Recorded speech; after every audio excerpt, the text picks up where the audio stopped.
কোনোদিন চিন্তাই করি নাই যে আমি একটা গরু দিয়ে এত দূর আগাইতে পারবো, আমি এত কিছু করতে পারবো, এটা আরো ধারণার বাইরে। 10 লাখ টাকা 15 লাখ টাকা ঘুষ না দিয়ে আমি চাকরি, এটা আমি মনে করেন চাকরি কি করবে আমার এটা ডাইরেক্ট কামাই, আমার নিজের নিঃস্বাধীন কাজ করতেছি। এখন মন চাইলো করলাম, তো মন চাইলো না করলাম না, তাও আমার পারফেক্ট। আমি 2007 সালে শুরু করছি একটা গরু দিয়ে। তার আগে আমি এমনি কৃষি কাজ করতাম বাবার এখানে। কৃষি কাজ বলতে ধান টান এগুলা আবাদ করতাম, বাবার একটু জমি ছিল, এইটুক দিয়ে হয় না। পরে কাজ কাম করছি, মনে করেন হাজিরা কাজ করছি, ধান কাটা কাজ, এই আলু ওঠানো কাজ, এইগুলা কাজ বাইরে বাইরে করছি। তারপরে নিজেরটাও টুকিনাটা করছি। করার পরে মনে করেন ঢাকাও যাইতাম, ঢাকা যাই রিক্সা চালাইতাম। মেলা দিন বোধ হয় 4-5 বছর হবে আর কি। এই গরু পুষছি, পাশাপাশি ঢাকাও দৌড়াইছি। বিয়ের পরেই শুরু করছি এটা 6 সালে।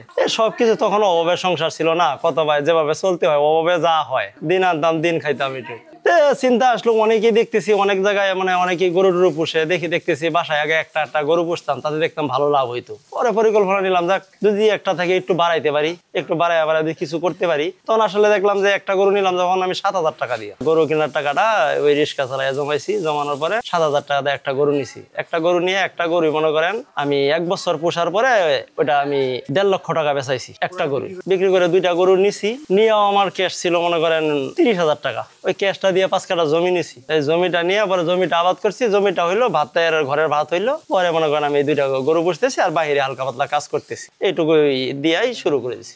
বাড়ি তখন তো ছিল না, তখন ছাপরা ঘর ছিল, ছোট টিনের এক চালা দিয়া ছিলাম। এইভাবে থাকার পরে অনেকে বলে যে এখন তো টাকা হয়েছে, বাড়ি কর। পরে ওই যে একটু বাড়ি টাড়ি করলাম।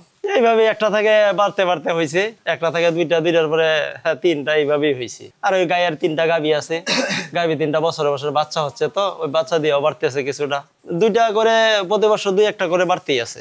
আমি যখন একটা গরু বসতাম, তখন আমি বাইরে কাজও করতাম, রিক্সা চালাইতাম, অনেক কিছু করার পরে একটা দিয়ে 2টা নিলাম। 2টার পরে মনে করেন একটা বাড়তে বাড়তে এসব করছি আর কি। এখন বর্তমান তার 17টা গরু আমার। এখন এটাই করা লাগে, আর অন্য কিছু করি না বাইরে। এটা দিয়ে আমি অনেক কিছু করছি, বাড়ি করছি, গাড়ি করছি, সাইকেল মিল করছি, এইগুলা করে এইগুলা দিয়ে চলতেছে। এই গরুটা আমার মনে করেন বর্তমান 240-250-এর কাছাকাছি হবে এটা। আর ওইটা সাথেটা দেখতেছেন, ওটা ঈদে আসতেছে, আশা করি যে 3 লাখ টাকা বেচতে পারবো। আমাদের এখানে তো দাম কম, 5-6 লাখ টাকা বেচতে পারবো না। এটা যদি ঢাকা শহরে নেওয়া যায়, ঢাকা নিই না আমরা সাধারণ মানুষ মনে করেন অল্প টাকা দিয়ে করছি। এটা নিয়ে কি ঝামেলা করে, এখানে দিয়ে দিই, বাইরের পার্টি আসে নিয়ে যায় অনেকেই। আমি 20টা-22টা বেশি ঈদের সময়, মোটা অঙ্কে টাকা পাই। এই গরুর খাবার আবার মেলে কুটায় আমি খিলাই, আমার অন্যখানে যাইতে হয় না। ওটা মনে করেন একটা মিক্সার তৈরি করি, ভুট্টা, মশারির ডাল, ছোলা বুট, তারপর গম ভাঙ্গা, তারপর সয়াবিনের ভুসি, এগুলো সবকিছু একখানে করে আমি একটা খাবার তৈরি করি এই গরুর। এটা আমি বিক্রি করি না, তবে আমি নিজেই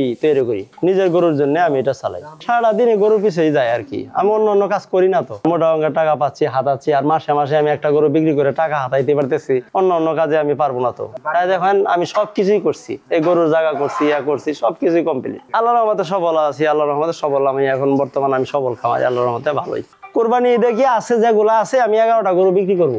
11টায় 20 লাখের কাছাকাছি, বেশি হওয়ার কথা, তারপরে 20 ধরলাম আর কি। যখন থেকে আমরা গরু পুষতে শুরু করছি, তখন আস্তে আস্তে করে জীবন পরিবর্তন হইতে শুরু করছে।